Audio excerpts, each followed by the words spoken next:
નમસ્કાર, હું છું ગોપી ગાંગર અને આપ જોઈ રહ્યા છો નિર્ભય ન્યૂઝ. મારી સાથે અત્યારે સ્ટુડિયોની અંદર જોડાયા છે આમ આદમી પાર્ટીના અધ્યક્ષ ઈસુદાન ગઢવી. આજે ચર્ચા કરવી છે કારણ કે વિધાનસભાનું સત્ર પણ ચાલી રહ્યું છે અને વિધાનસભાના સત્રની અંદર ચૈતર વસાવા સીધા જેલમાંથી વિધાનસભા સુધી પહોંચે છે. ગોપાલ ઇટાલિયા પહેલીવાર ગૃહમાં પહોંચે છે અને આમ આદમી પાર્ટી હવે 27ની ચૂંટણીની તૈયારીઓમાં લાગી ગઈ છે. ઈસુદાનભાઈને સીધો સવાલ પૂછી લઈશું. સૌથી પહેલો તો ચૈતર વસાવાને લઈને પૂછું છું ઈસુદાનભાઈ, કારણ કે ચૈતર વસાવાને રેગ્યુલર બેલ મળી નથી રહ્યા અને ચૈતર વસાવા કોર્ટમાંથી છૂટે છે, સીધા વિધાનસભા જાય છે, વિધાનસભાથી હવે ફરી એમને પાછા જેલમાં જવાનું છે. આ બહુ દુઃખદ કહેવાય ગોપીબેન કે કાયદો વ્યવસ્થાનો આટલી હદે દુરુપયોગ કરવો, કાનૂન વ્યવસ્થાનો દુરુપયોગ કરીને એક આદિવાસી સમાજના અવાજને દબાવવાની જે ભાજપે કોશિશ કરી છે. તમે જો આખા ગુજરાતમાં તમે 5-6 હજાર લોકોને ફોન કરો, એમ કહે છે ગ્લાસ મારવાની સજા તમને 2 મહિના. અને આવી રીતે એક તો એક આખી ફરજી કેસ કરવામાં આવ્યો ચેતરભાઈ ઉપર. શું કામ ખબર છે? ચેતરભાઈ વસાવા એ 2200 કરોડ રૂપિયાનું જે મનરેગાનું કૌભાંડ હતું એ કૌભાંડ એને બહાર લાવવાની પ્રયાસ કર્યો. અને આદિવાસી સમાજમાં મનરેગામાં કોણ કામ કરે છે? જેમને 2 ટકની રોટીના ફાફા પડે એ લોકો 1 કિલો તેલ અનાજ કરિયાણાની દુકાનથી લેતા હોય, 2 કલાક ઘઉં ચોખા લેતા હોય, એ લોકોનું બિલ ભરી શકે એટલા માટે 100 દિવસની રોજગારી છે. ઈ મનરેગાના હજારો કરોડ રૂપિયા ખાઈ જવા અને એનો અવાજ જ્યારે ઉઠાવ્યું ચેતરભાઈએ સેટિંગ કર્યા વગર, એટલે ભાજપમાં હડકંપ મચી ગયું કે ભાઈ આદિવાસી સમાજમાં જો આ મેસેજ જશે કે ચેતર વસાવાએ આદિવાસી સમાજમાં તો હજારો કરોડ રૂપિયા આવે છે, આ ખાઈ જાય છે ભાજપના નેતાઓ, એ દાબવા માટે ચેતરભાઈ ઉપર ખોટી ફરિયાદ કરી. હવે ખરેખર તો ફેટ ચેતરભાઈનું પકડ્યું હતું. ચેતરભાઈ પોલીસ સ્ટેશનમાં ફરિયાદ લખાવવા જાય છે, ત્યાં તમે જુઓ કઠપૂતળી પોલીસને બનાવી દીધી છે. પોલીસ ભાજપના કાર્યકર્તાઓ બની ગયા છે. પોલીસની મજબૂરી છે કે એને ક્યાંક બીજે બદલીઓ કરી દેશે અથવા તો એના સ્ટિંગો પડ્યા હોય, આવા બધા ભાજપના નેતાઓનો ખેલ છે. એટલે એમણે શું કર્યું, ફોન કરીને ચેતરભાઈ ઉપર ફરિયાદ કરાવે છે. ચેતર વસાવા ઉપર ફરિયાદ થાય છે, ત્યાંથી પછી ધરપકડ થાય છે. અને એ ધરપકડ થાય પછી જેલમાં ગયા પછી સામાન્ય રીતે આઈઓ હાજર રહી અને એને પુરાવા આપવાનો, એની જગ્યાએ આઈઓ તારીખો માંગે છે, સરકારી વકીલ તારીખો માંગે છે, તારીખો ઉપર તારીખો માંગે છે. આ શું થઈ રહ્યું છે? કોઈ મર્ડર કર્યું, અચ્છા ક્યાં લોહીનો ટીપો નીકળ્યો છે, તમે એટેમ્પ ટુ મર્ડરના ગુના દાખલ કરો છો. અને બીજી બાજુ બળાત્કારીઓ છૂટી જાય છે, હુમલાખોરો છૂટી જાય છે, હત્યારાઓ છૂટી જાય 2 મહિનામાં. એટલે કાનૂન વ્યવસ્થાની જે અંગ્રેજો વખતે પણ હાલત ખરાબ હતી એનાથી પણ બદતર હાલત અત્યારે ભાજપના રાજમાં કરી છે. બીજું કે આદિવાસી સમાજ અત્યારે ઉમરગામથી અંબાજી સુધી એ ચેતરભાઈના સમર્થનમાં છે. એ લોકોએ જોયું કે ભાઈ આપણો અવાજ ઉઠાવે છે એને જેલમાં નાખી દે છે. ભાજપે એક બીજો મેસેજ આપવાની કોશિશ કરી કે જો ચેતર વસાવા ધારાસભ્ય છે, એમણે અમારા કૌભાંડો ખોલ્યા, અમારી સામે અવાજ ઉઠાવ્યો તો અમે એને જેલમાં નાખી દીધા. કોઈ પણ આદિવાસીનો દીકરો, નવયુવાન જો જાગૃત થશે અને અવાજ ઉઠાવશે તો આ જ રીતે એને જેલમાં નાખી દેવામાં આવશે. એટલે આદિવાસી સમાજમાં વધારે રોષ છે. ભાજપે જે મેસેજ આપવાની કોશિશ કરી એટલે તમે જુઓ આદિવાસી સમાજ અત્યારે ભાજપના નામથી નફરત રાખે છે. પણ ચેતરભાઈ વસાવાને અભિનંદન આપવા પડે. એમણે એની ધીરજ ધરી છે, એમણે ધૈર્ય રાખ્યું છે. આજે એમને 3 દિવસ માટે જામીન મળ્યા છે વિધાનસભા વખતે. એમાં મીડિયામાં બાઇટ નથી આપવાની. કાલે મને ફોન આવ્યો હતો, જેલમાંથી બહાર નીકળ્યા ત્યારે પણ ફોન તો આજે મને મળવાય આવશે. આખી વાતમાં એટલું સ્પષ્ટ છે કે આદિવાસી સમાજના કોઈ પણ યુવાન છે જાગૃત ન થવો જોઈએ, ભાજપની સામે સવાલો ન કરવા જોઈએ. એ આ ભાજપની નીતિ છે. પોલીસથી ને ક્યાં સુધી ડરાવીને ધમકાવીને રાખશે? ચેતર વસાવા ડર્યા નહીં. એ પહેલા પણ તમે જુઓ જેલમાં નાખ્યા હતા ચેતર વસાવાને. એક એવો મર્દનો ફાડ્યો ચેતરભાઈ છે કે જેમણે ભાજપની સામે શરણાગતિ સ્વીકારી લીધી. CR પાટીલ બોલ્યા હતા હું ચેતર વસાવાને ઓફરો કરી હતી મેં. એનો અર્થ એ થયો કે સરકારો તોડવામાં, ધારાસભ્યો તોડવામાં, સમાજના આગેવાનો તોડવામાં એને શું કર્યું? પટેલ સમાજમાં 1-2 આગેવાનો હતા એને ભાજપમાં નાખી લીધા. પછી બોલી જ ન શકે સમાજનો અવાજ. એટલે સમાજનો અવાજ દબાવવાનો એને કઈ જરૂર નથી. એને એક ધારાસભ્ય વિરમગામમાં આપી દેવાની જરૂર નથી. પણ એ માણસ છે એ સમાજનો અવાજ ન બને અને સમાજ જાગૃત ન થાય એટલા માટે ભાજપમાં લે છે. અમને શું જરૂર છે ભાઈ 156, 55, 57? એટલે ચેતરભાઈને પણ આદિવાસી સમાજનો અવાજ ન બને, એ પણ કરોડો રૂપિયાનો કૌભાંડ ઉજાગર ન કરે, આદિવાસી સમાજ જાગૃત થાય તો અંગ્રેજોને લાત મારીને ગાડી મૂકી તો ભાજપની શું ઓકાત છે? પણ હવે ધીરે ધીરે આદિવાસી સમાજ જાગૃત થઈ રહ્યો છે, એ સમજી રહ્યો છે, અને હવે એ ભાજપના એક પણ નેતાને, આદિવાસી સમાજના નેતાને પણ એ તાલુકા જિલ્લામાં ઘૂસવા નહીં દે ચૂંટણીમાં. જોઈએ. પણ ઈસુદાનભાઈ, તમને કેમ એવું લાગે છે કે ભારતીય જનતા પાર્ટી જ પાછળ પડી ગઈ છે? કારણ કે ગ્લાસ માર્યો તો અને આ તો આખી કાનૂની પ્રક્રિયા છે. કાનૂની પ્રક્રિયામાં તમારે લોઅર કોર્ટમાંથી હાઈકોર્ટમાં જવું પડે, એ તો જવું જ પડે. It's a process. પ્રોસેસ નથી બેન. ચેતરભાઈ ઉપર હુમલો કર્યો, ચેતરભાઈ ફરિયાદ લખાવા ગયા તો ચેતરભાઈની ફરિયાદ લેવી જોઈએ, આ પ્રોસેસ થવી જોઈએ, હોવી જોઈએ ને. બીજું કે ચેતરભાઈએ ક્યાં ગ્લાસ ફેંક્યો હતો, એને ક્યાં સીસીટીવી ફૂટેજ, શું પુરાવા છે? કોઈ ગ્લાસ ફેંક્યો નથી. ગ્લાસ ફેંકવામાં પણ એમાં એમ કહેવામાં ગ્લાસ વાગી ગયો તો માણસ મરી જાત, એટલે એટેમ્પ ટુ મર્ડર.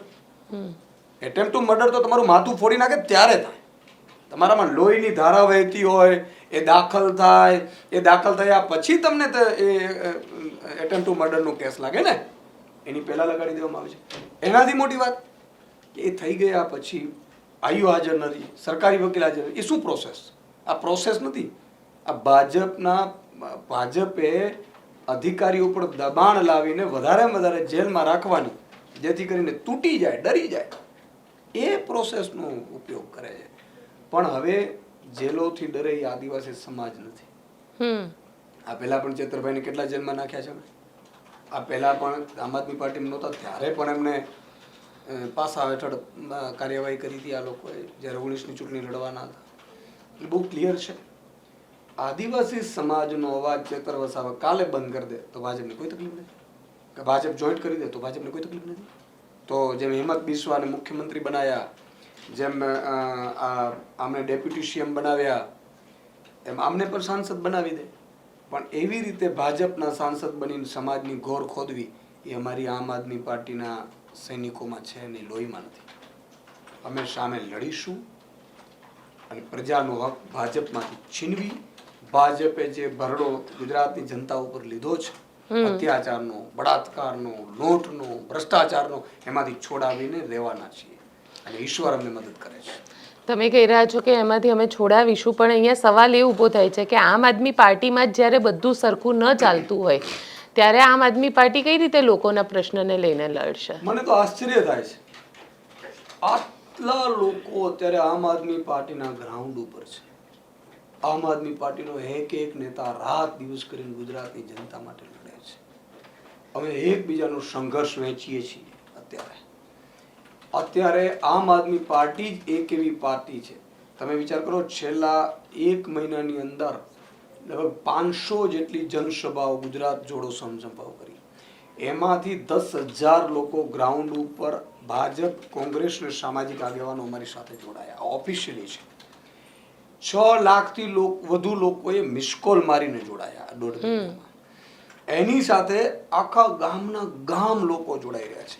અત્યારે મારી પાસે છેલ્લો રિપોર્ટ આવ્યો છે, એમાં ગોપીબેન અમારે જે આ 500 જેટલી સભાઓ થઈ એમાં અંદાજે 7 લાખ લોકો ગ્રાઉન્ડ ઉપર આમ આદમી પાર્ટીની સભામાં હાજર રહ્યા છે. નાની સૂની વાત નથી. બધું સરખું ચાલી રહ્યું છે અને અમે બધા લોકો, અત્યારે મીડિયાને મારી વિનંતી છે કે આમ ને તેમ ને ફલાણા ઢીકડા પ્રશ્નો લાફા, આ બધું ભાજપના પ્રોપેગેન્ડામાંથી આવી રહ્યું છે. ગુજરાતની જનતાને ખબર છે, આમ આદમી પાર્ટીના પ્રદેશ અધ્યક્ષના નાતે હોવા છતાં એક ધારાસભ્ય ફ્રીડમથી કામ કરી રહ્યો છે. અરવિંદ કેજરીવાલજી કે સુદાન ગઢવી કોઈ રોકતા નથી. પ્રશ્નો કયા પૂછવા ભાજપની જેમ નથી. તમે જુઓ, આજે જ અમારા ગોપાલભાઈએ કાલે પણ મુદ્દો ઉઠાવ્યો છે, આજે પણ કોઈ મીડિયા લેતો નથી મજબૂતાઈથી. યાર, એક જ ભાજપના નેતાઓ ધારાસભ્યો 10 પ્રશ્નો પૂછશે એટલે બીજાના વિપક્ષના પ્રશ્નો જ ના આવે. આવી રીતે ક્યારેય આમ આદમી પાર્ટી, એનો મતલબ એ થયો કે ભાજપના ધારાસભ્યો, સાંસદો માત્ર ભાજપ. દિલ્હીમાં તમે સત્તામાં હતા ત્યારે તમે પણ આ જ કરતા હતા. અમે કોઈ દિવસ ક્યારેય, તમે જુઓ અત્યારે અમારા તમામ લીડરો, અને અમે નક્કી કર્યું છે કે માત્ર ઈસુદાન ગઢવી, ગોપાલ ઇટાલિયા નહીં, ચેતર વસાવા લીડર બન્યા, હેમંત ખવા લીડર બન્યા, પ્રવીણ રામ લીડર બન્યા, રાજુ કરપડા લીડર બન્યા, સાગર રબારી લીડર બન્યા, મનોજ સોરઠિયા લીડર બન્યા, અને અત્યારે હજી મારા આગામી 6 મહિનામાં 100 જેટલા ગ્રાઉન્ડ ઉપર મજબૂત લીડરો હશે. કે જે લીડરો બીજા 1000 જે તાલુકા લેવલના લીડરો તૈયાર કરશે. અને એક એવી આમ આદમી પાર્ટી પહેલી પાર્ટી છે જ્યારે મુખ્યમંત્રીના દીકરાઓ નથી સંભાળતા, કોઈ ધારાસભ્ય સાંસદોના દીકરાઓ નથી સંભાળતા. અમે સામાન્ય પરિવારમાંથી આવીએ છીએ, સાવ એકદમ સામાન્ય લોકો છીએ. ગોપાલ ઇટાલિયા હોય, ચેતર વસાવા હોય, સુદાન ગઢવી, સામાન્ય પરિવારમાંથી. અને બીજું મેં નક્કી કર્યું હતું અમારી પ્રદેશ નેતૃત્વની મિટિંગમાં, માનનીય અરવિંદજીએ તો ખૂબ ફ્રીડમ આપ્યું છે ગુજરાતને લઈને. મેં એવું નક્કી કર્યું કે આગામી 10,000 થી 11,000 સીટો ઉપર ચૂંટણીમાં આવી રહી છે, તાલુકા જિલ્લાની નગરપાલિકાઓ. મેં ઓપન ટુ ઓલ કર્યું, ઉમેદવારી ફોર્મ ભરો તમે. કોઈ મારા ધારાસભ્યનો દીકરો આવે એને ટિકિટ આપે એવું નથી. સામાન્ય જનતા જે લડી શકે છે, પ્રજાની સેવા ઉઠાવી શકે છે, સમાજના કામો કરે છે, એ માતા, બેન, દીકરીઓ, સંગઠનવાળા, સામાજિક આગેવાનો, જે લોકો કામ કરવા માંગતા હોય એ લોકો આવે. ઓપન ટુ ઓલ અત્યારે હજારો ફોર્મ આવ્યા છે બેન. એનો અર્થ એ થયું કે પ્લેટફોર્મ આપીએ છીએ અમે. માત્ર કોણ છીએ તો પછી કરસનદાસ બાપુ કેમ જતા રહે છે? કરસનદાસ બાપુને રિઝાઇન કેમ કરે છે? અને રિઝાઇન કર્યા પછી એમણે હેલ્થની વાત કરી, પણ રિઝાઇન કર્યા પછી જે રીતે અરવિંદ કેજરીવાલને લઈને એમના નિવેદનો આવી રહ્યા છે, જે રીતે ખુલીને હીરા જોટવાના સમર્થનમાં ગઈકાલે કહી દીધું કે આહિર સમાજ ભેગો થાવ, મતલબ પાર્ટીની અંદર કશુંક તો ઠીક નથી જ ચાલી રહ્યું. તકલીફ કોકને કોક નેતાથી ચોક્કસ છે. કોઈથી નથી. એકચ્યુઅલી શું છે, આ એક પ્રોસેસ છે. પાર્ટી ખૂબ મોટી થઈ રહી હોય બેન. આજે તમે વિચાર કરો 6 લાખ લોકો મિસ કોલથી જોડાઈ રહ્યા હોય. તમે અમારી સભાઓ જોજો, ખાલી જિલ્લા પંચાયતની સભામાં 2,000 લોકો ઊભા થાય. ગામના ગામ જોડાય, સરપંચો જોડાય, તાલુકા પંચાયતના ચાલુ સભ્યો જોડાય, ભાજપના જિલ્લા પંચાયતના સભ્યો જોડાય, જિલ્લા પંચાયતના પ્રમુખો જોડાય, બરાબર છે, ધારાસભ્યના ઉમેદવારો હોય એવા મજબૂત દાવેદારો જોડાય. પાર્ટી મોટી થતી હોય એટલે સ્વાભાવિક છે કે થોડે અંશે આમ તેમ થાય. પણ અમે બધાને એવો વિશ્વાસ આપીએ છીએ કે આમ આદમી પાર્ટી, અમે બધા નિમિત્ત બનીએ છીએ. અમે કોઈ અમારા બાપની પાર્ટી નથી. અમે પ્લેટફોર્મ આપીએ છીએ. આજે ઈશુદાન ગઢવી પ્રદેશ અધ્યક્ષ છે, ખેડૂતનો માલધારીનો દીકરો 3 વર્ષથી પ્રદેશ અધ્યક્ષ છે. બતાવો મને કોઈ પાર્ટીમાં. કોઈ પાર્ટીમાં હશે તો કોઈ ગુંડા હશે, લુખા હશે, મંત્રીના દીકરા હશે, મંત્રીના ભાઈ હશે, કોઈ હશે તો મુખ્યમંત્રીના દીકરાઓ હશે. અમે કોઈ એવા નથી. અને સામાન્ય જનતા છીએ. સામાન્ય જનતાને કહે છે કે અમારા ઉપર વિશ્વાસ રાખજો, અમે તમારો વિશ્વાસ તૂટવા નહીં દઈએ. અને તમારી પાર્ટી છે, આમ આદમીની પાર્ટી છે. તમે ખેડૂત છો, ગરીબ છો, વંચિત છો, શોષિત છો, મહિલાઓ છો, કર્મચારીઓ છો, આ બધી પાર્ટી તમારી છે. મધ્યમ વર્ગ છો, તમારી પાર્ટી છે. અમે તો નિમિત્ત છીએ. પ્લેટફોર્મ અમે આપીએ છીએ. તમે લડો, તમે જીતો, તમે નેતૃત્વ કરો. અને પાર્ટી શિસ્તથી ચાલશે બેન. એમાં પછી શિસ્ત કોઈ પણ તોડશે તો એની વિરુદ્ધ જરૂરી કાર્યવાહી અમે કરશું. જેમાં માન લો કે મારે ધારાસભ્યને સસ્પેન્ડ કરવા પડે તો અમે કરી. એ શિસ્ત એટલા માટે કે કોઈ પણ પાર્ટી ફ્રીડમ ચોક્કસ અમે કામને લઈને આપીએ છીએ. આજે પ્રવીણ રામ છે, ગઢમાં આંદોલન કરી રહ્યા છે, હેમંતભાઈ છે, પોતાની પદયાત્રાઓ કરી રહ્યા છે, તમામ લીડરો ગ્રાઉન્ડ ઉપર છે, ગોપાલ ઇટાલિયા છે, પોતાની રીતે બધા મુદ્દાઓ અમે ઉઠાવીશું. સાથે શિસ્ત એટલે જરૂરી છે કે પાર્ટી માં છે અને માના દીકરાઓ બધા સરખા હોય. ઈશુદાન ગઢવી પણ હોય કે મારો એક વોર્ડનો કાર્યકરો, એ પણ ઈશુદાન જેટલો જ મજબૂત છે, એ પણ ઈશુદાન જેટલો જ હકદાર છે, એ જ ગોપાલ જેટલો જ હકદાર છે. અને આ બધાની વચ્ચે જ્યારે કરપ્શનની ફરિયાદો આવશે કે કોઈ શિસ્તને લઈને આવશે ત્યારે ચોક્કસ મારી એક ફરજ બને છે. મેં એક શિસ્ત સમિતિ પણ બનાવી છે.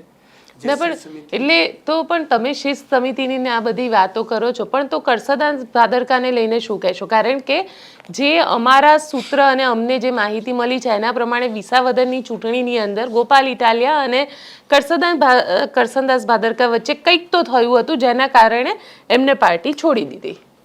કાંઈ નથી થયું. કદાચ સૂત્રો તમારા મને ખબર નથી. અમારા સૂત્રોમાં પાર્ટીમાં અમારે ક્યાંય પાર્ટીમાં ક્યારે થાય, મતલબ ભાજપમાં અત્યારે હોય તો એમ થાય ભાઈ આને મુખ્યમંત્રી બનવું છે, આ મંત્રી પદમાંથી નીકળી જશે, મારે મંત્રી પદમાં બનવું છે, અત્યારે અમારે સંઘર્ષ કરવાનો છે બેન. અત્યારે અમે સંઘર્ષના ભાગીદાર છીએ. અત્યારે અમે કોણ વધારે સભાઓ કરી રહ્યો છે, કોણ પ્રવાસ કરી, એમાં સંઘર્ષમાં અમે ભાગીદાર થયા છીએ. આજે વિચાર કરો તો બધા લોકો અત્યારે અમારા ગ્રાઉન્ડ ઉપર. આજે ચેતરભાઈ છે એના ઘરે નથી ગયા, જેલમાંથી સીધા વિધાનસભામાં પહોંચ્યા છે. એ તો કોર્ટે કીધું છે.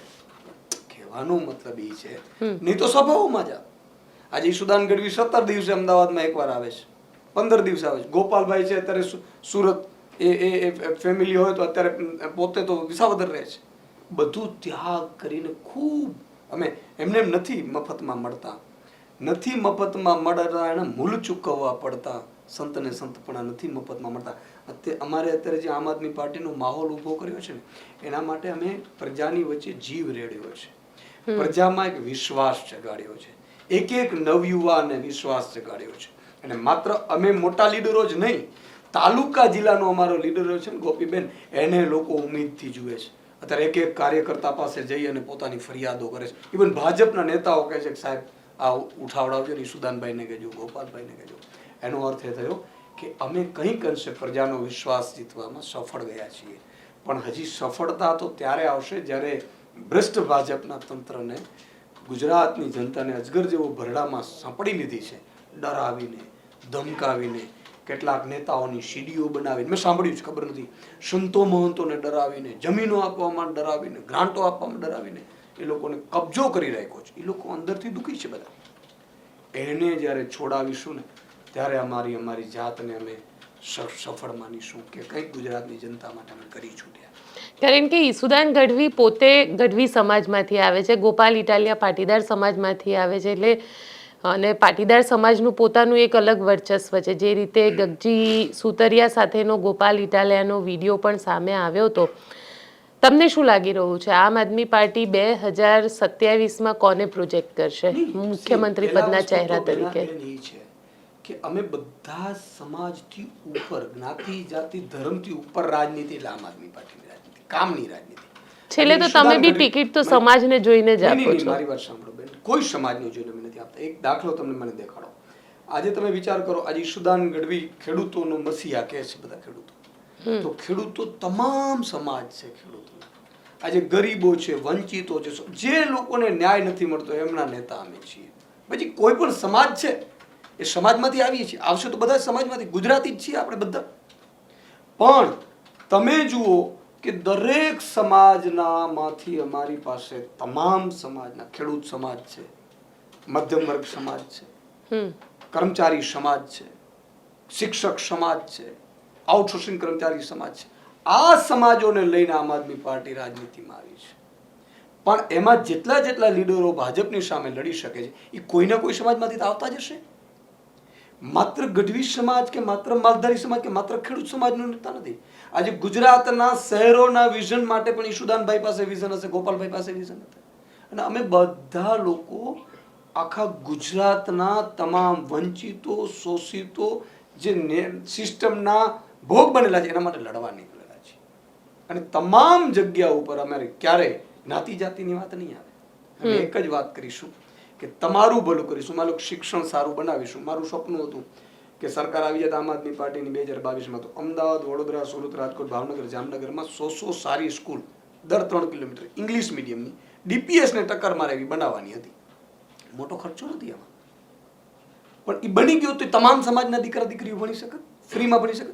આજે અમદાવાદમાં તમે ગોપીબેન જુઓ, એક મધ્યમ વર્ગ 2 જણા પતિ પત્ની નોકરી કરતા હોય, 40,000 રૂપિયા બે કમાય છે, 80,000 25 તારીખે પગાર ખાતામાં નથી હોતો. દીકરાની ફી ભરવી મોંઘી, દીકરાની સુરક્ષામાં પડે બીક લાગે કે સ્કૂલમાં મોકલીશું ને કોઈ ગુંડા લુખાનો દીકરો છરી મારી દેશે તો શું થઈ રહ્યું છે? કયા ગુજરાતમાં રહીએ છીએ આપણે? આના માટે લડવા નીકળ્યા છે.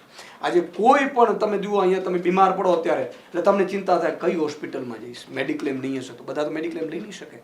સરકારી હોસ્પિટલમાં જાઓ એટલે લાઈનો લાગી હોય, ડોક્ટરો હોય નહીં, ભરતીઓ કરે નહીં, બેફામ પડે. ઈશુદાન ગઢવીનો કે ફલાણા ગઢવીનો કે ફલાણા પેલાના આગેવાનનો ફોન કરાવો તો તમને ડોક્ટરની સારવાર થાય. આવા ગુજરાતની આપણે કલ્પના કરી શકીએ? આપણે એવું ગુજરાત જોઈએ છે સાહેબ.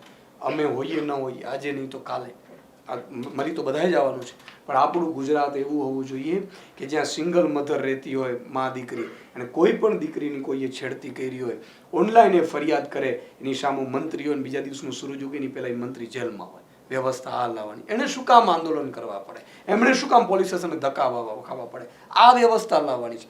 કોઈ પણ મા દીકરી, 2 પતિ પત્ની નોકરી કરતા હોય અને એ ટેક્સ ચૂકવે છે તો એને સારા એના બાળકની સ્કૂલમાં ભણી શકે એટલું તો આપણે કરી શકીએ. ટેક્સ લેવું છે આપણે અમેરિકા જેવું, લંડન જેવું, અને ફેસિલિટી પાકિસ્તાન, અફઘાનિસ્તાન જેવી. ભાજપના નેતાઓ, બધા નેતાઓ અબજોપતિ, બધા અબજોપતિ, કોર્પોરેટરો અબજોપતિ, અને સામે પ્રજા પાસે કશું જ નહીં. અને તમામ સત્તા ભાજપના નેતાઓ છે એ પોતાના ફેમિલી માટે વાપરે. આ શું થઈ રહ્યું? એના દીકરા અમેરિકામાં ભણે અને આપણા દીકરાને સારી સ્કૂલ અમદાવાદમાં એની, વડોદરામાં એની. આ તો કયું ગુજરાત છે બેન? આમ આપણે કેમ આગળ વધી શકીશું? આજે ઈશુદાન ગઢવી કે આમ આદમી પાર્ટી કે રે ન રે મરી જાય, આપણે બધા મરી જવાના છે, પણ આપણે એવું રાજ્ય પાછળથી મૂકીને નહીં તો આ લોકો ભાગી જશે વિદેશોમાં. આજે અમેરિકામાં શું કામ ભાગે છે ભાઈ માણસો? મેક્સિકોની બોર્ડર શું કામ જાય છે ભાઈ? કેમ અમેરિકા વાળા અહીંયા વિઝા લેવા ન આવે ગુજરાતમાં? એવું કેમ આપણે ગુજરાતને બનાવી શકીએ? આ વ્યવસ્થા પરિવર્તન માટે અમે નીકળેલા છીએ, અને ઈશ્વરે અમને બુદ્ધિ આપી છે, અંદરની હિંમત આપી છે, સંઘર્ષ કરવાની શક્તિ આપી છે. તો બધું છોડીને, પત્રકાર તો નહીં તો આપણે જલસા જતા, ત્યાં તો આપણે ડ્યુટી કરીને નીકળી જતા હતા. તો એટલી બધી સંઘર્ષમાં જેલમાં જવું પડે તો મારી ઉપર જેલ ના થયા, છેડતીના કેસો લગાડ્યા, ઈ માતાબેન દીકરીઓને ધરાર ધમકીઓ આપીને છેડતીઓના ફરિયાદો કરાવડી. શું મેસેજ આપવા માંગે છે ભાજપ? ઈ મેસેજ આપવા માંગે છે કોઈ પણ યુવાન અમારી સામે અવાજ ઉઠાવશે તો અમે એને બદનામ કરી દેશું, અમે એને પરિવારમાં રહેવા જેવો નહીં રહેવા દઈશું. અમે તોય અમે અડીખમ ઊભા છીએ, ક્યાંય ડગ્યા નથી, કોઈ ભાજપનો ખેસ પહેર્યો નથી કે ભાજપની સામે ઝૂક્યા નથી. તમારામાં તાકાત હોય એટલો અત્યાચાર કરી લો. ઈશુદાન ગઢવી, ગોપાલ ઇટાલિયા, ચેતર વસાવા અને અમારી આખી ફોજ આમ આદમી પાર્ટીની લડશે, તમારી સામે જેલમાં જશે, અને એ જ તમને અહીંથી લાત મારીને ભગાડીને ગુજરાતની જનતાને છોડાવીને રહેશે. અચ્છા, કોમ્પિટિશન કોની જોડે? તો આમ આદમી પાર્ટીની કોંગ્રેસ સાથે કે ભારતીય જનતા પાર્ટી સાથે? કોંગ્રેસ તો બેન વિસાવદરમાં જોઈ લીધું, પૂરું થઈ ગયું. કડીમાં પણ જોઈ લીધું ને? કડીમાં કાંઈ નથી થયું. કડીમાં તો અમે જો બે ફેક્ટ તમને કહું, આખી વસ્તુ તમને, મને જ્યાં સુધી, કારણ કે હું સ્વાભાવિક છે કે પ્રદેશનો અધ્યક્ષ હતો, કોંગ્રેસના નેતૃત્વ સાથે અમે મીટિંગ કરી હતી, ત્યારે નક્કી થયેલું હતું કે ભાઈ તમારી 4 વિધાનસભા ત્યારે હતી, એક અપક્ષ હતી. મેં કીધું આ 5 કે અમે લડીએ, સુદાનભાઈ અમારી છે. મેં કીધું વિસાવદર જ્યારે આવે ત્યારે વિસાવદરની અમારે લડવાની. આમાં મારે જાહેરમાં હું સ્વીકારું છું કે જ્યારે આ વસ્તુ થઈ પછી વાવની ચૂંટણી આવી, વાવની ચૂંટણીમાં મારા ઉમેદવાર ઉભા રાખવાનું પ્રેસી કરી. મને કોંગ્રેસના નેતાઓ મળવા આવ્યા, ફોન કર્યો, મને કીધું સુદાનભાઈ હારી જશું. મેં કાંઈ વાંધો નહીં, મેં મારા ઉમેદવારને બોલાવ્યા, મેં કીધું આપણે મદદ કરવાની છે, તમે લાગી જાવ એમને કામે. અમારે ભાઈ કાર્યકર્તાઓ હોય છે, એમને લડવાનો હોશ હોય છે, નથી હોતો. છતાંય મેં કીધું મારા પ્રદેશ અધ્યક્ષના નાતે, અરવિંદજી સાથે મેં વાત કરી, શીર્ષ નેતૃત્વ એવું કીધું ગુજરાતને લઈને તમારે જે નિર્ણય લેવો તમે પ્રદેશની સમિતિ લઈ લો. વાવમાં આપણે ઊભો ન રાખ્યો. પછી 2 સીટો ખાલી થઈ, કડી અને વિસાવદર. તો વિસાવદરમાં મને છેટ સુધી એવું હતું કે કોંગ્રેસના નેતાઓએ જે વાયદો કર્યો છે પૂરો કરશે, અને ત્યારે અમારી એ પણ તૈયારી હતી, સાંભળજો, મારે સ્વીકારવું પડે કે મેં કીધું તો કડી એમને આપી દેશું એટલે એ પણ જીતી જાય. એટલા માટે મેં કડીમાં વહેલી મહેનત નહોતી કરી છે, બાકી કડીમાં પણ આપણે જીતીને બતાવવા. નહીં, એટલે હું તો વાત કરી રહી છું પેટા ચૂંટણીની નહીં, 2027ની જ વાત કરી રહી છું, કારણ કે 2027 પહેલા એટલે આમ આદમી પાર્ટીનો ટાર્ગેટ જે છે એ 2027નો છે, ને રાહુલ ગાંધી પણ એવું કહે છે કે 2027માં અમે ગુજરાત જીતીને રહીશું. રાહુલ ગાંધીએ 30 વર્ષથી રાહુલ ગાંધી નથી જીતી શક્યા, હકીકત છે. 12માં જીતી શકતા હતા, 7માં જીતી શકતા હતા, 17માં જીતી શકતા હતા, કેમ નથી જીત્યા ભાઈ? હવે મહેરબાની કરો ભાઈ, તમે ભાજપની બી ટીમ થઈ અને ભાજપના કહેવાથી કામ કરતા રહેશું, ભાજપના કહેવાથી ઉમેદવારો, અને હું નથી કહેતો, ન્યૂઝમાં છપાયું છે કે ભાજપના કમલમથી કોંગ્રેસના નેતા ધારાસભ્યોની ટિકિટો ફાઇનલ થાય. આ ક્યાં સુધી? પણ આમ આદમી પાર્ટીને 182 ઉમેદવાર મળશે ખરા? અરે બેન, તમે જુઓ, આજે મારી પાસે 10,000 ઉમેદવારો તો તાલુકા જિલ્લામાં અમને મળવાના છે, અને લાઈનો લાગી છે. આજે ઈશુદાન ગઢવી, અમે અમારો પ્રદેશ નેતૃત્વ થાકી જઈએ છીએ ફોર્મ ઉપર ફોર્મ, ઉમેદવારી ફોર્મ, અને એ માત્ર એવા નહીં, સારામાં સારા લોકોને, ઇવન ચાલુ જિલ્લા પંચાયતના સભ્યો હોય, ભાજપના ચાલુ જિલ્લા પંચાયતના સભ્યો હોય, પ્રમુખો રહી ચૂક્યા હોય. બેન, એનો અર્થ એ થયો કે અમે નિમિત્ત બનવાના છીએ. આ ગુજરાતની જનતા 2027ની ચૂંટણી લડવાની છે, જન આંદોલનથી પોતે લડવાની છે. જે લોકો ભોગ બન્યા છે, ખેડૂતો ભોગ બન્યા છે, શિક્ષકો ભોગ બન્યા છે, આઉટસોર્સિંગ કર્મચારીઓ ભોગ બન્યા છે, ભ્રષ્ટાચારના ભોગ બન્યા છે, પેપર લીકના કાંડના યુવાનો બેરોજગારો ભોગ બન્યા છે, બધા ચૂંટણી લડવાના છે. અમે તો એને પ્લેટફોર્મ પૂરું પાડીશું. અમે કોણ છીએ? સામાન્ય પરિવારમાંથી આવનારા છીએ અમે. અમારા માટે તો ગુજરાતમાં આમ આદમીની સરકાર બને, ભાજપના ભરડામાંથી છોડીએ અને અમારું જે વિઝન છે એ 5 વર્ષમાં અમે પૂરું કરીએ કે અમેરિકા વાળા અહીંયા વિઝા માંગે એવું ગુજરાત આપણે કેમ ન બનાવી શકીએ, અને બનાવીએ એ ભગવાનને પ્રાર્થના કરી ત્યાં સુધી અમારું મૃત્યુ ન થાય, પછી 5 વર્ષ પછી જે થવાનું હોય થાય.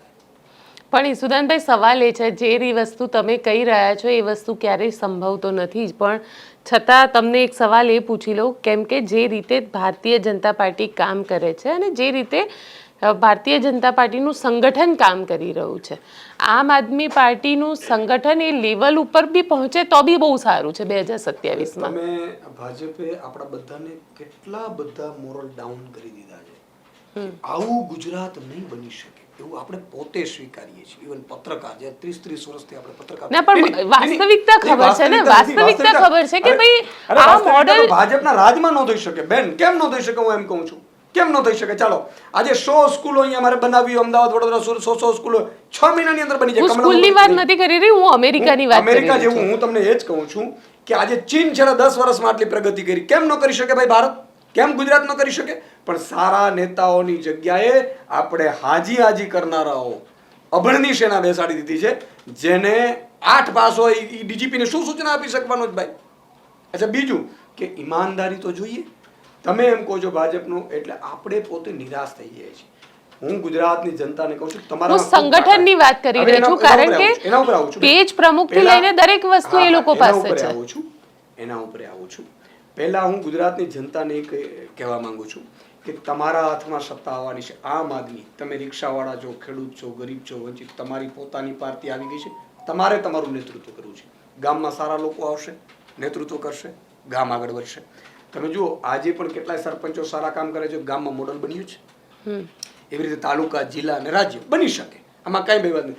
આ જાપાનની એવી સિસ્ટમો આપણે લગાડી દઈએ બેન, બોર્ડરો ઉપર અને ટોલ નાકા ઉપર, કે ચપ્પુ લઈને જાય ને તો એ ગાડી સ્કેન થઈને જાય. 2 લાખ રૂપિયા રોકડા લઈને જાય ગાડી સ્કેન થઈ જાય. કેમ ન થઈ જાય ભાઈ? અને પછી એ આગલા ટોલ નાકે પોલીસ છે, એ ઓટો સિસ્ટમમાં સીએમ ડેશબોર્ડ ઉપર હોય જાય કે આટલી ગાડીઓમાંથી પિસ્તોલો આવે છે, આ આવે છે, આ હથિયાર આવે છે, તમે એને પકડી લ્યો, અંદર કરી દો. તો ક્યાં હત્યાઓ થાય? આજે સ્કૂલમાં બચ્ચાઓ છુરા લઈને પહોંચી જાય છે, યા નબળી નેતાગીરીને કારણે થઈ બધું શકે. આ એક વાત. બીજી, સંગઠનની. આજે અમે 10 લાખ કાર્યકર્તાઓએ પહોંચ્યા છે. 10 લાખ કાર્યકર્તાઓ. મારું ટાર્ગેટ આગામી 1-1.5 વર્ષની અંદર 50 થી 60 લાખ એક્ટિવ મેમ્બરનું છે. 52,000 બૂથ છે અને 52,000 બૂથ ઉપર મારા 2 વ્યક્તિઓ નિયુક્ત 2027 સુધીનો છે. પણ અમારો ટાર્ગેટ એ છે કે આગામી નવેમ્બર સુધીમાં એક તો 10,000 ઉમેદવારો અમે ઊભા રાખીશું, એને ટ્રેનિંગ આપીશું, એને તૈયારી કરશે, એ પોતાના વિસ્તારમાં જશે. હવે 10,000 એવા યુવાઓ, જે મહિલાઓ, માતા, બહેનો, દીકરીઓ, એવા યુવાઓ પોતે ચૂંટણી લડવાને પારદર્શિત વહીવટ માટે નીકળશે. તો એ 10,000 લોકો છે, એ 10,000 વોટ પણ લાવે તો કેટલું વોટ સુધી જનતા સુધી પહોંચશે, એવી એના પરિવારને સમજાવશે. એવી જ રીતે ત્યાંથી બૂથ તૈયાર થશે. અત્યારે અમારા 10 લાખ કાર્યકર્તાઓ છે, એની કાર્યકર્તાઓ 50 થી 60 લાખ સુધી પહોંચશે. જે 52,000 બૂથ છે એ 52,000 પહોંચશે ખરા? મને આ સવાલ થઈ રહ્યો છે. હું એટલા માટે કહું છું, તમે મારી ઓફિસમાં આવો, તમને અહીં હું મોબાઈલમાં બતાવું. આજે મોબાઈલમાં મારી પાસે ડેટા છે. તમને આશ્ચર્ય થશે કે અમે જે રીતે કામ કરીએ છીએ એ ડેટા જોતા તમને પોતાને એમ થશે કે આવી રીતે કામગીરી થાય. આ તમને એટલા માટે કહું છું કે જાહેરમાં હું તો કહું છું, નહીં તો અમારી સિક્રેટ એજ પેલી છે, પણ આ વસ્તુ છે ને એ મારી તમને અત્યારે આમાં ઉડી ગયું છું, તમને બતાવીશ. બરાબર છે? અમે અત્યારે 7 લાખ ઘરોમાં છેલ્લા 1.5 મહિનામાં ડોર ટુ ડોર થયું છે. એમાંથી 3.5 લાખ. એટલે એનો મતલબ એમ કે ગોપાલ ઇટાલિયાની જીત બાદ આમ આદમી પાર્ટીમાં એક નવો પ્રાણ ફૂંકાયો. બિલકુલ ફૂંકાયો છે. અને એ તમને કહી દઉં, 2022ની ચૂંટણીમાં છડતો ગયેલો અમે બધા લડતા હતા, અમે બધા એટલા બિઝી હતા અને છેલ્લા 15 દિવસમાં કેમ્પેન થોડું બેસી એટલા માટે કહ્યું કે અમારી પાસે સમય પણ નહોતો મળ્યો. અમે સીટો પણ નક્કી નહોતા કરી શક્યા, કારણ કે આખા ગુજરાતની જવાબદારી હતી. માનો હું ખંભાળિયામાં 13 દિવસ પહેલા ગયો હતો અને એમાંય 6 દિવસ હું પ્રચારમાં આઉટ ઓફ ખંભાળિયા હતો. આ વાત. મારું ફોર્મ ભરાણું ઉમેદવારી ફોર્મ ભરાણું, એ 1 વાગે ફોર્મ ભરાણું ને પછી હું સાંજે અમદાવાદ હતો. બીજે દિવસે મારે નોર્થમાં કાર્યક્રમ હતો. મારું કહેવાનું એ છે 2022 પછી પહેલી ચૂંટણી આવી અમારી વિસાવદરની. ભાજપે મંત્રીઓ ઉતાર્યા, મુખ્યમંત્રી ઉતાર્યા, કેન્દ્રીય મંત્રીઓ ઉતાર્યા, ગુંડાઓ ઉતાર્યા, લુખાઓ ઉતાર્યા, કોંગ્રેસના નેતાઓને ઉતાર્યા, રૂપિયા ઉતાર્યા, દારૂ ઉતાર્યો. જનતાએ શું પસંદ કરી?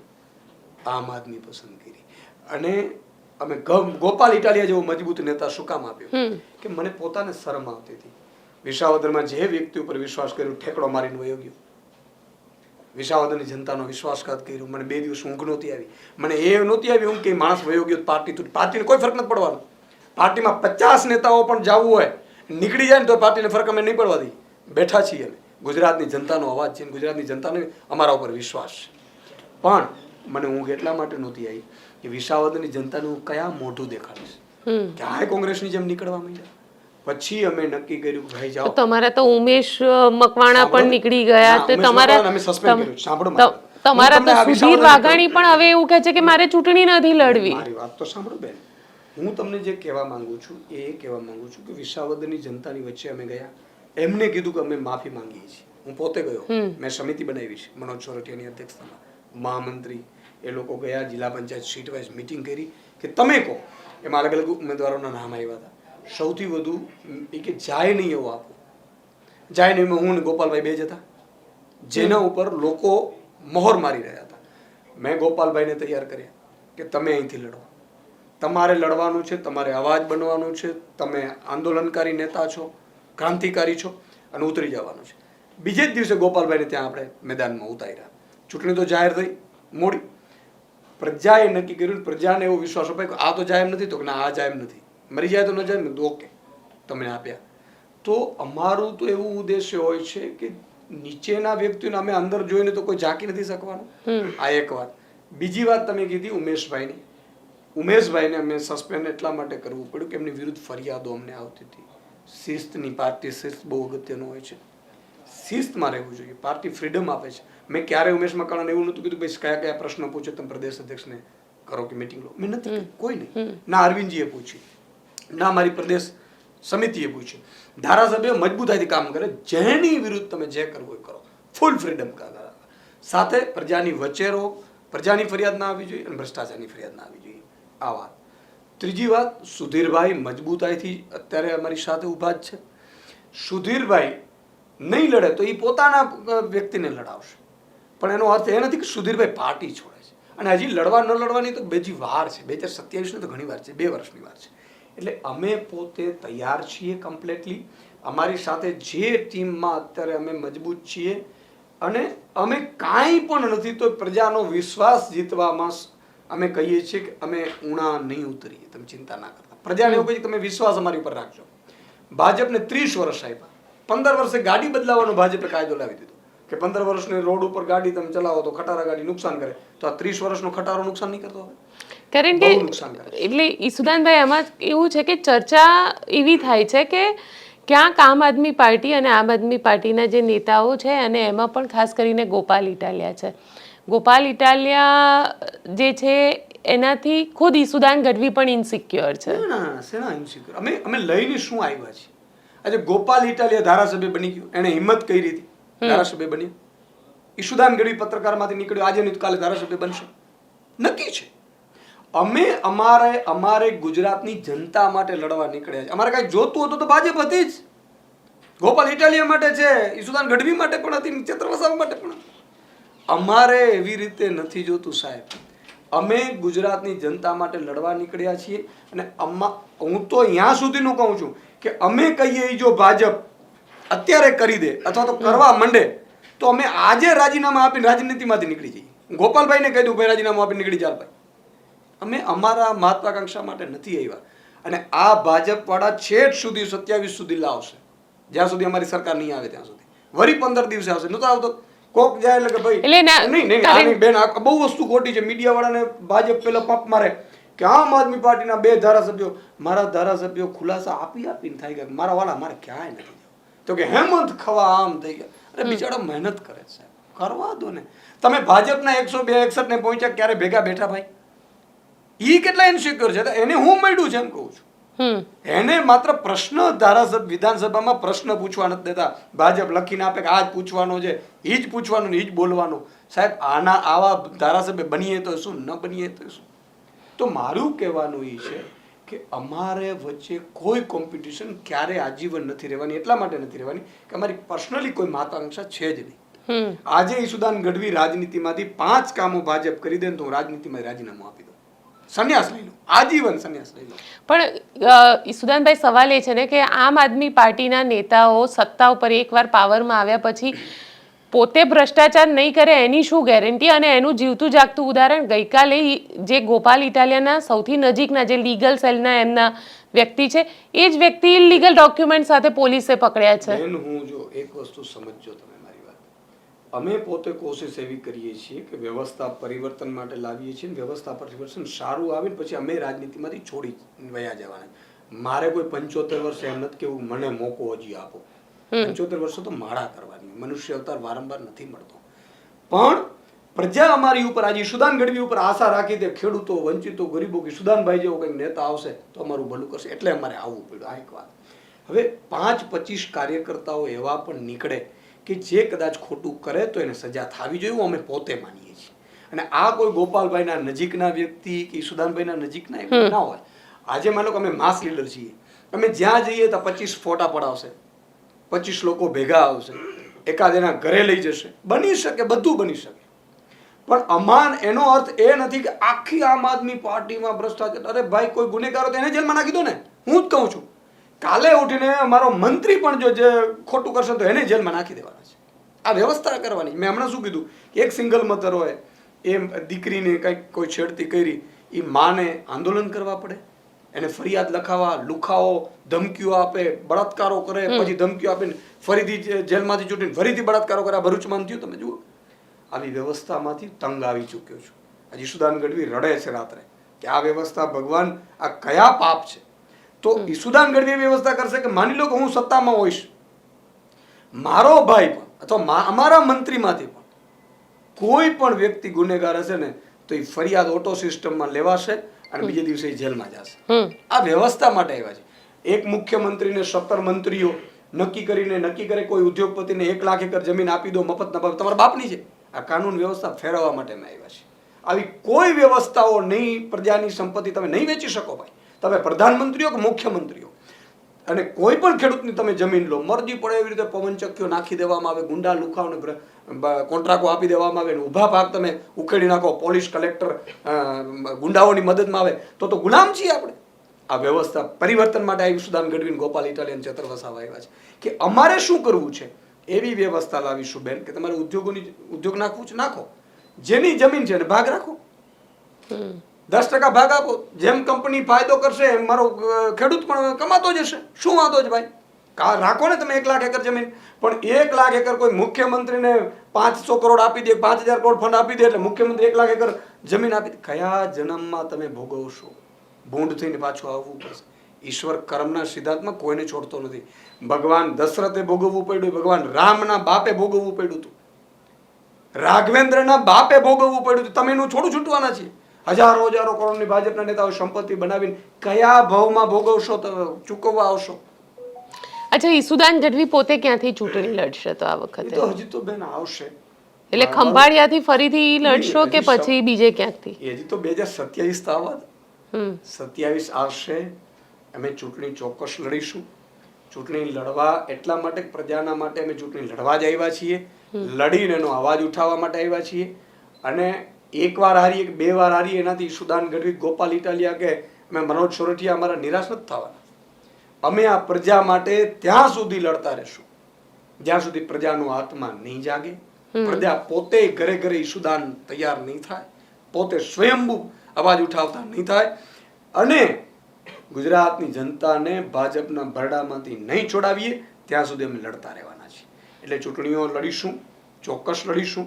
ક્યાંથી લડીશું અમે સમય આવે એ પણ નક્કી કરીશું. અચ્છા, છેલ્લે જતા છેલ્લો સવાલ પૂછી લો. કેસરી કલરનો જબ્બો પહેર્યો છે, ભાજપમાં જવાના મૂડમાં તો નથી ને? અરે બેન, કેસરી કલર ઉપર ભાજપના બાપનો નથી. હિન્દુત્વના ચહેરાઓ તો અમે છીએ. હું દેવી પુત્ર છું, હું માં જગદંબાનો દીકરો છું, ચારણ છું. માતાજીના દીકરા છીએ અમે. એટલે ભાજપ કોઈ હિન્દુનો રખેવાળ કરીને ઓઢીને ભ્રષ્ટાચાર કરે છે એવા અમે નથી. સાચા નાગરિક બનો એટલા માટે અમને તમામ કલરના કપડાં પહેરવાનો પણ અધિકાર છે, તમામ ગુજરાતની જનતાને પણ અધિકાર છે. એમાં કોઈ ભાજપના સિક્કો મારેલો નથી. એટલે આ વાત તમે ભલે કરી પણ ગુજરાતની જનતા સમજે છે અને જનતાને સમજવું જોઈએ કે કોઈ કેસરી ઉપર ભાજપનો સિમ્બોલ નથી. અને રાજનીતિમાં નહોતા ત્યારે પણ અમે દેવસ્થાનોમાં જતા હતા, નહીં હશું ત્યારે જશું અને હશું ત્યારે જશું.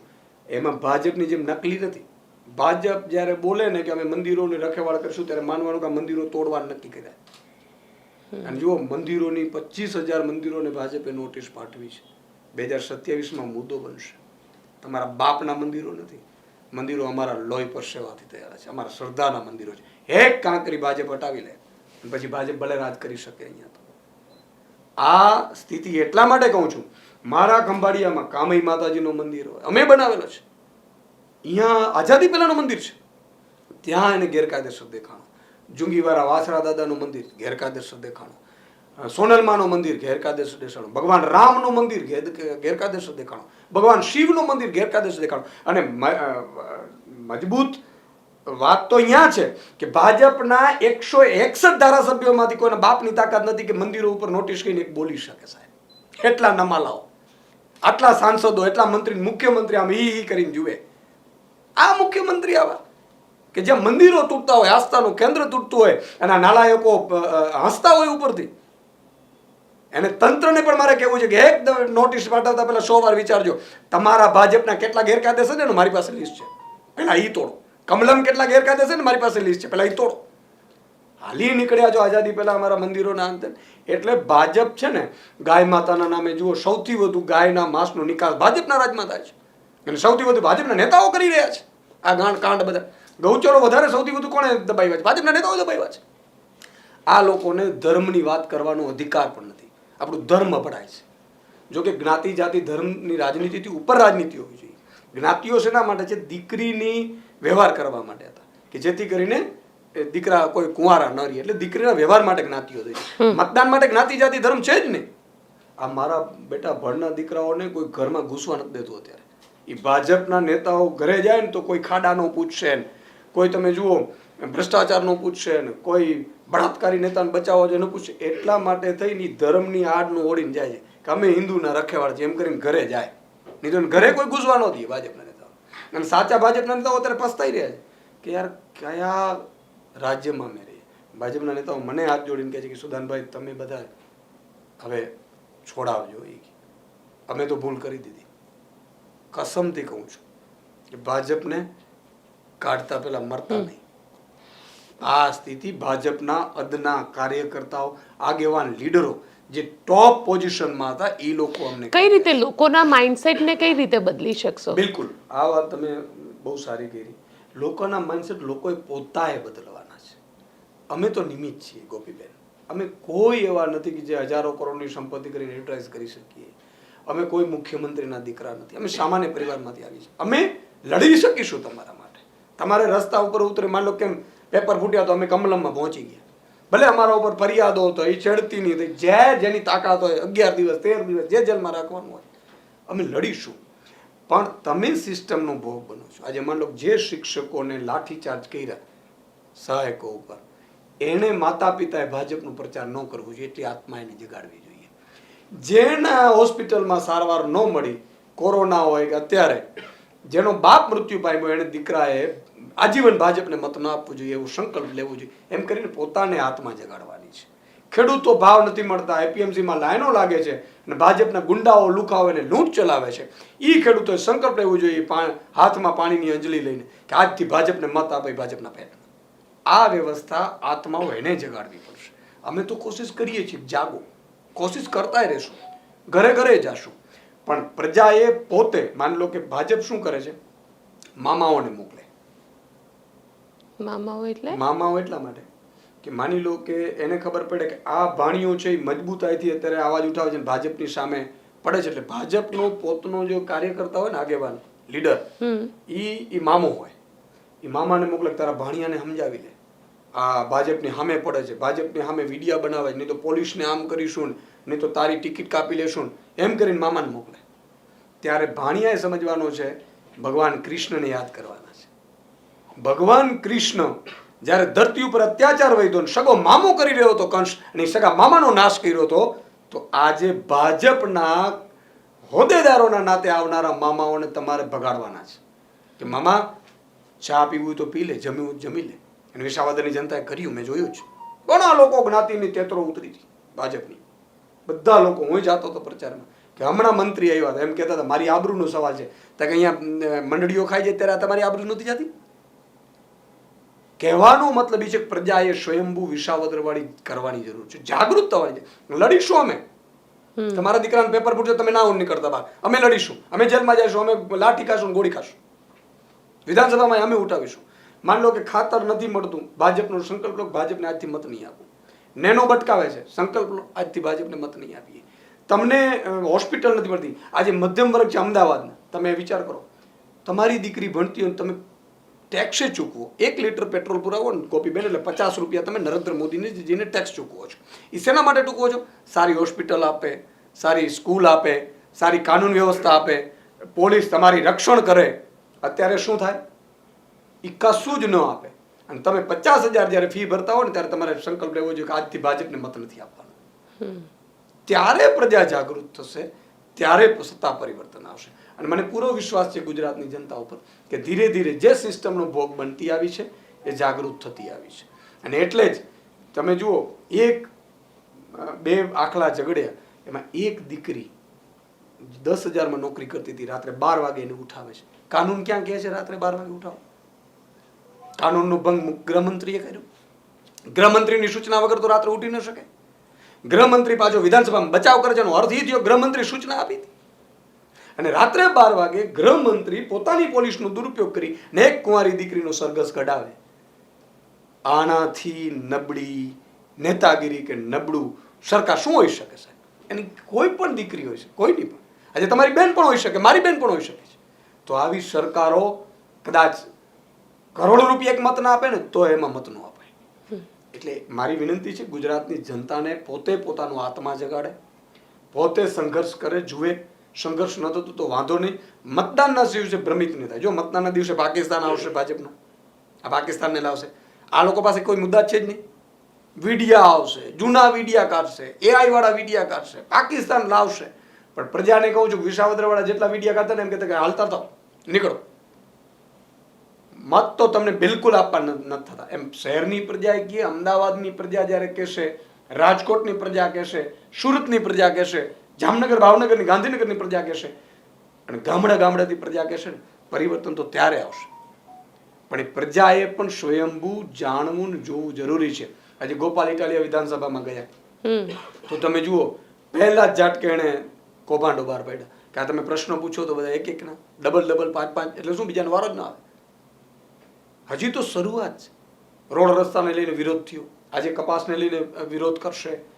તો મારું કહેવાનું છે કે અમે લડીશું, તમારે લડવા આવવાની જરૂર નથી. પણ મતદાનના દિવસે ભ્રમિત નથી થવાનું. અને લાખો રૂપિયા આપશે, દારૂ આપશે, જ્ઞાતિના આગેવાનો મોકલશે, ધર્મના આગેવાનો મોકલશે, ત્યારે ભ્રમિત ન થતા. આટલી ગુજરાતની જનતાને પણ વિનંતી કરું છું. અને 5 વર્ષ છે, જોઈ લો ભાઈ. ન ગમે તો બદલી નાખજો, ક્યાં અહીંયા કાયમી હોય છે. આજે તમે પંજાબમાં જુઓ, સરકાર છે, તમે આજે જુઓ પંજાબમાં શું જાહેરાત કરી. ભગવત માન હેલિકોપ્ટરમાં નહીં, હેલિકોપ્ટર પેલા સેવામાં આપી દીધું ને, ભગવત માન પોતે ગ્રાઉન્ડ ઉપર આટલા પાણીમાં જતા હતા, એક મુખ્યમંત્રી. એટલું નહીં બેન, એને હેક્ટરે 50,000 રૂપિયો સહાય જાહેર કરી. સાહેબ 50,000. એને જુઓ બેંકોના વ્યાજો હતા 6 મહિના માટે માફ કરી દીધા. એમણે જુઓ તમે કોઈ માંગ, કોઈ ડિમાન્ડ નથી કરી. અને કોઈ સ્પેશિયલ પેકેજ અત્યારે કેન્દ્ર સરકારે પંજાબને નથી આપ્યું. ભાઈ પંજાબ છે, ટેક્સ ચૂકવે છે એ કેન્દ્રને, એને આપવું જોઈએ આફત આવે ત્યારે, નથી આપ્યું. તોય પણ ભગવત માન સરકારે તમામ ગામડાઓમાં, હોસ્પિટલોમાં, સ્કૂલોમાં જ્યાં છે ત્યાં બધા ઓરડાઓનું સર્વે કરી, ઘરોનું સર્વે કરીને પૂરતું વળતર આપવાની જાહેરાત કરી. આ સરકારો હોય 600 યુનિટ વીજળી ફ્રી મળે છે, તમે કલ્પના તો કરો સાહેબ. અને તોય બજેટમાં કોઈ દેવું નથી વધારાનું. પંજાબનું આગળનું દેવું ખૂબ છે. પણ કારણ કે ભ્રષ્ટાચાર ખતમ કરે. અત્યારે પંજાબની સ્કૂલો બને છે આલા ગ્રાન ઇંગ્લિશ મીડિયમ એની જે ભાષામાં છે. તમે જુઓ એનો મોહલ્લા ક્લિનિક બને છે, 500થી વધુ મોહલ્લા ક્લિનિક બન્યા છે. આ સરકારો એના માટે છે. એ ટેક્સના રૂપિયાનો સુસજ્જ વહીવટ આપે ને એનું નામ સરકાર કહેવાય. આજે તમે મને કહો ગોપીબેન આટલા વર્ષથી આ સરકારનો શું લાભ લીધો? આપે જ નહીં તમને. મરી જાવ તો ન આપે તમને. આપણે 2 ફોન કરીને લઈએ એ વ્યવસ્થા નથી. વ્યવસ્થા એ છે કે ગોપીબેનની આવક અહીંથી અહીં સુધીની છે તો આટલી ફેસિલિટી ગોપીબેનને ઓન ધ સ્પોટ સામેથી સરકારી તંત્રે આપી દેવી જોઈએ. આ વ્યવસ્થા હોવી જોઈએ. કોઈનો ફોન કરાવવાની જરૂર નથી. વ્યવસ્થા તો એ હોવી જોઈએ. આ વ્યવસ્થા તો દિલ્હીમાં બી નહોતી ને પંજાબમાં બી નથી. પંજાબમાં છે ને દિલ્હીમાં હતી. દિલ્હીમાં સાહેબ તમે જુઓ મંત્રીની સામે ફરિયાદ આવી, અરવિંદ કેજરીવાલ જે મંત્રીને જેલમાં નાખી દીધા. અહીંયા તમે જુઓ પંજાબમાં ભગવત માન સાહેબે ખાલી પહેલા 1% માંગ્યો હતો આરોગ્ય મંત્રીએ. ભગવત માનજીને ખબર પડી સાહેબ ચાલુ મુખ્યમંત્રીએ ચાલુ મંત્રીને ન માત્ર પદ ઉપરથી હટાવ્યા, જેલમાં નાખી દીધા. વ્યવસ્થા છે જ બેન. ચલો ઈસુદાનભાઈ, આપ અમારી સાથે અમારા સ્ટુડિયોમાં જોડાયા તેના માટે આપનો ખૂબ ખૂબ આભાર. બેન આપનો પણ. તો આપને અમારો રિપોર્ટ કેવો લાગ્યો કોમેન્ટ બોક્સમાં ચોક્કસથી લખીને જણાવજો અને અમારી ચેનલ નિર્ભય ન્યૂઝને લાઇક, શેર અને સબસ્ક્રાઇબ કરવાનું ભૂલશો નહીં. આભાર.